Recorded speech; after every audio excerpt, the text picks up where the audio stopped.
नमस्कार। आज का हमारा विषय है अलंकार। व्याकरण का विषय है बच्चों। ये व्याकरण का चैप्टर है आपका अलंकार। तो चलिए पढ़ते हैं आज हम अलंकार। अलंकार का शाब्दिक अर्थ होता है बच्चों आभूषण।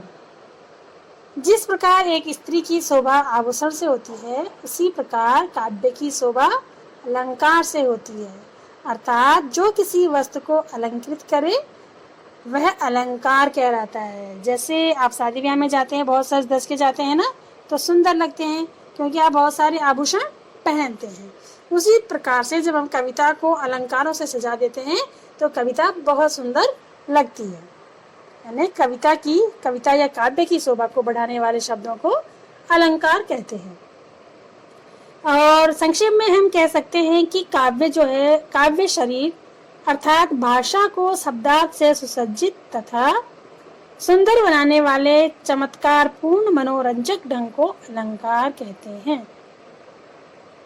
अलंकरोति इति अलंकारः संस्कृत में है एक शब्द इसके लिए कि अलंकरोति इति अलंकारः, जो अलंकृत करता है वही अलंकार है। भारतीय साहित्य में अनुप्रास, उपमा, रूपक, अनन्वय, यमक, श्लेष, उत्प्रेक्षा, संदेह, अतिशयोक्ति, वक्रोक्ति आदि प्रमुख अलंकार है। अलंकार दो शब्दों से मिलकर बना होता है, अलम जमा कार। यहाँ पर अलम का अर्थ होता है आभूषण। मानव समाज बहुत ही सौंदर्य पाशक है, यानी सौंदर्य का उपासक। उसकी प्रवृत्ति ने ही नए अलंकारों को जन्म दिया गया। अलंकार कविता कामिनी के सौंदर्य को बढ़ाने वाले तत्व होते हैं। जैसे हम देखते हैं कि भूषण बिना न सोई, कविता बनिता मित्र, यानी कि भूषण आभूषण के बिना कुछ भी शोभा नहीं देता है। बच्चों, ये तो थी परिभाषा अलंकार की। अब देखते हैं अलंकार के भेद। तो अलंकार को व्याकरण शास्त्रियों ने उनके गुणों के आधार पर तीन भेदों में बांटा है। पहला है शब्दालंकार, अर्थालंकार और उभयालंकार। लेकिन हमारे पाठ्यक्रम में शब्दालंकार और अर्थालंकार का ही तथा उसके उपभेदों का ही अध्ययन किया जाएगा। तो चलिए पहले देखते हैं कि शब्दालंकार। शब्दालंकार के तीन भेद हैं, अनुप्रास अलंकार, यमक अलंकार और श्लेष अलंकार। तो सबसे पहले देखते हैं अनुप्रास अलंकार। जब किसी काव्य को सुंदर बनाने के लिए किसी वर्ण की बार बार आवृत्ति हो तो वह अनुप्रास अलंकार कहलाता है। मैं परिभाषा दोबारा से दोहरा रही हूँ बच्चों कि जब किसी काव्य को सुंदर बनाने के लिए किसी वर्ण की बार बार आवृत्ति हो तो वह अनुप्रास अलंकार कहलाता है। किसी विशेष वर्ण की आवृत्ति से वाक्य सुनने में सुंदर लगता है। वर्ण जानते हैं बच्चों, भाषा की सबसे छोटी इकाई वर्ण होती है। चलिए उदाहरण के माध्यम से समझते हैं। जैसे चारु चंद्र की चंचल किरणें खेल रही थी जलथल में। इस उदाहरण में आप देख सकते हैं कि च वर्ण की आवृत्ति हो रही है। आवृत्ति का मतलब होता है बार बार आना, ठीक है। और आवृत्ति होने से वाक्य का सौंदर्य बढ़ रहा है, अर्थात यह अनुप्रास अलंकार का उदाहरण है। चारु चंद्र की चंचल किरणें, चारु में च, चंद्र में च और चंचल में भी च का प्रयोग हुआ है। तो एक ही वर्ण बार बार आ रहा है, बार बार आवृत्ति हो रही है इस वर्ण की, इसलिए इसमें अनुप्रास अलंकार है। एक और वाक्य देखते हैं। मधुर मधुर मुस्कान मनोहर मनुज वेश का उजियाला। माँ वर्ण की बार बार आवृत्ति हुई है एवं हम जानते हैं कि जब किसी वाक्य में किसी वर्ण या व्यंजन की एक से अधिक बार आवृत्ति होती है तब वहां अनुप्रास अलंकार होता है। अतएव यह उदाहरण अनुप्रास अलंकार के अंतर्गत आएगा। कल कानन कुंडल मोर पखा उर्पा बनमाल विराजती है। जैसे कि आप ऊपर देख चुके हैं उदाहरणों में कि तीन शब्दों के क वर्ण की आवृत्ति हो रही है एवं हम इसमें इस वाक्य में दोबारा से पढ़ती हूँ। कल कानन कुंडल बोर पखा उर्पा वन माल विराजती। कल कानन कुंडल, इन तीनों में क वर्ण की बार बार आवृत्ति हो रही है। तो हम कह सकते हैं कि इन वाक्यों में अनुप्रास अलंकार का प्रयोग हुआ है। आप जानते हैं यमक अलंकार की परिभाषा। जिस प्रकार अनुप्रास अलंकार में किसी एक वर्ण की आवृत्ति होती है, उसी प्रकार यमक अलंकार में किसी काव्य का सौंदर्य बढ़ाने के लिए एक शब्द की बार बार आवृत्ति होती है। दो बार प्रयोग किए गए शब्द का अर्थ अलग हो सकता है। बच्चों, अभी हमने अनुप्रास अलंकार में पढ़ा कि एक वर्ण की बार बार आवृत्ति होती है। वर्ण आप समझ गए, और अब वर्ण से बनता है शब्द। ठीक है। यमक अलंकार में वर्ण की नहीं बल्कि शब्दों की बार बार आवृत्ति होती, एक ही शब्द की बार बार आवृत्ति होती है, वहां पर यमक अलंकार होता है। जैसे काली घटा का घमंड घटा, काली के बाद घटा का घमंड घटा, तो घटा शब्द दो बार प्रयोग हुआ है।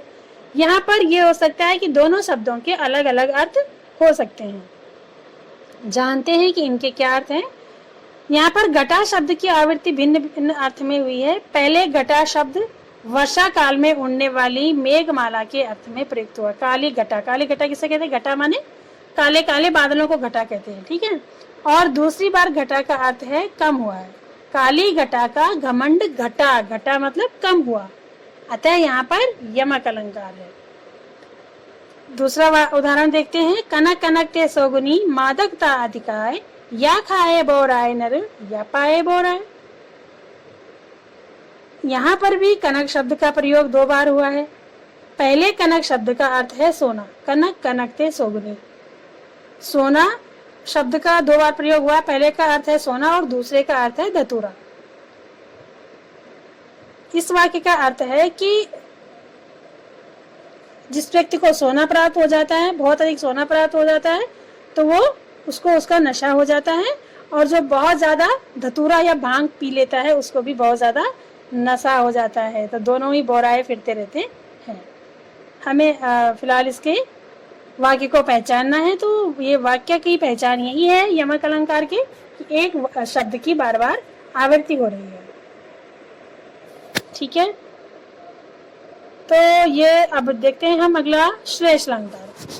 श्लेष अलंकार ऊपर दिए गए दोनों अलंकारों से बिल्कुल अलग है, बिल्कुल भिन्न है, क्योंकि श्लेष अलंकार में एक ही शब्द के विभिन्न अर्थ होते हैं। देखिए, हमने पढ़ा अनुप्रास अलंकार जिसमें एक वर्ण की बार बार आवृत्ति हुई। दूसरा पढ़ा यमक अलंकार जहाँ पर हमने देखा कि एक शब्द की बार बार आवृत्ति हुई और उसके अर्थ अलग अलग थे। अब हम देखते हैं श्लेष अलंकार। यहाँ पर एक ही शब्द के बहुत सारे अर्थ होंगे। जानते हैं कैसे? रहीमन पानी राखिए बिन पानी सब सोन, पानी गए न उबरे माई मानस चून। इस दोहे में रहीम ने पानी को तीन अर्थों में प्रयोग किया है। पानी का पहला अर्थ है मनुष्य के संदर्भ में, रहीमन पानी राखिए, कि मनुष्य में हमेशा विनम्रता यानी पानी होना चाहिए। रहीमन पानी राखिए, क्या रखिए? पानी, विनम्रता रखिए।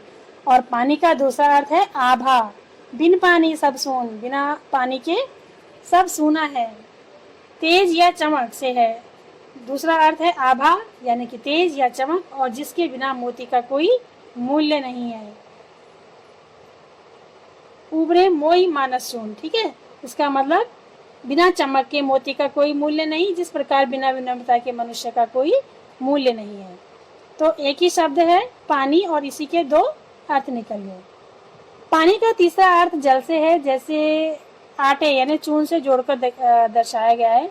रहीम का कहना है कि जिस तरह आटे का अस्तित्व पानी के बिना नहीं हो सकता, आटा सूखा होता है ना, जब तक हम उसमें पानी नहीं डालेंगे तब तक वह मुलायम नहीं होगा, और मोती का मूल्य उसकी आभा के बिना नहीं हो सकता। तो उसी तरह मनुष्य को भी अपने व्यवहार में हमेशा पानी यानी विनम्रता रखनी चाहिए, जिसके बिना उसका मूल्य ह्रास होता है। अतः यह उदाहरण श्लेष अलंकार के अंतर्गत आएगा। तो बच्चों, ये हमने अभी पढ़ा अलंकार की परिभाषा और अलंकार के दो भेद मैंने बताए, शब्दालंकार और अर्थालंकार। तो आज मैंने आपको बताया शब्दालंकार के 3 भेद, अनुप्रास अलंकार, यमक अलंकार और श्लेष अलंकार। आप इनको अपनी किताब से अच्छे से एक बार पढ़िए, इनके और भी उदाहरण देखिए और इसके आगे के भेदों को मैं दूसरी वीडियो में आपको समझाऊंगी। तब तक के लिए धन्यवाद।